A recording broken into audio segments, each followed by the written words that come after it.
대구, 경북은 이 지역의 확진자 수만 이제 7,000명을 넘어섰습니다. 다행인 건 하루 동안 추가 확진자 수가 3주 만에 100명 아래로 내려갔고 퇴원한 사람들도 꾸준히 늘고 있다는 점인데요. 취재기자 연결합니다. 정혜미 기자, 우선 이 대구시가 지역 콜센터에 영업 중지 요청을 했다. 이 소식부터 전해주시죠. 네, 대구 지역 콜센터에서 확진자가 처음 확인된 건 지난달 28일입니다. 대구 달서구의 삼성전자 서비스 콜센터에서 첫 확진자가 나왔고 모두 6명이 감염됐습니다. 지난 2일부터 대구 신한카드 콜센터에서 모두 20명이 확진 판정을 받았습니다.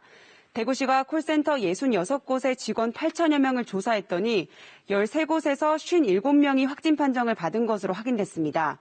확진자 가운데 10명은 신천지 신도였고 이들 대부분이 콜센터의 첫 확진자였습니다.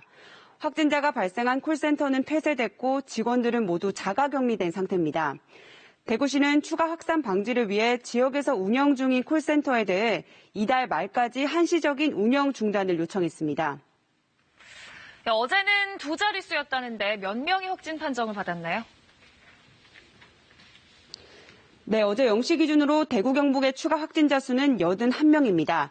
최근 3주 만에 가장 적은 수로 100명 아래로 떨어진 건데요. 대구는 73명, 경북은 8명으로 추가 확진자 증가세가 확연하게 주춤하고 있습니다. 이로써 지역의 전체 누적 확진자 수는 7,010명입니다.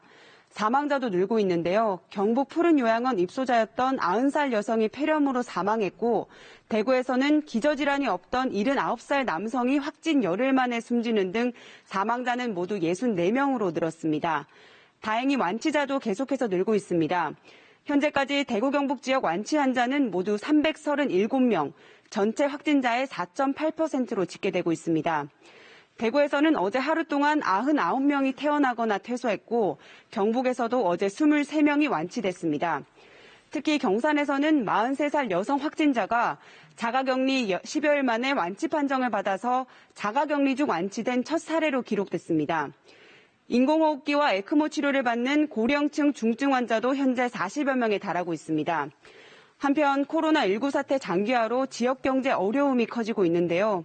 어제 권영진 대구시장과 이철우 경북도지사는 국회와 중앙정부를 방문해 특별 재난지역 선포와 긴급 생계지급 지원 등을 적극 건의했습니다. 앞서 정세균 국무총리는 대구시와 경북도의 요청과 관련해 여러 요건 등을 검토해보겠다고 밝혔습니다. 지금까지 대구시청에서 KBS 뉴스 정혜미입니다.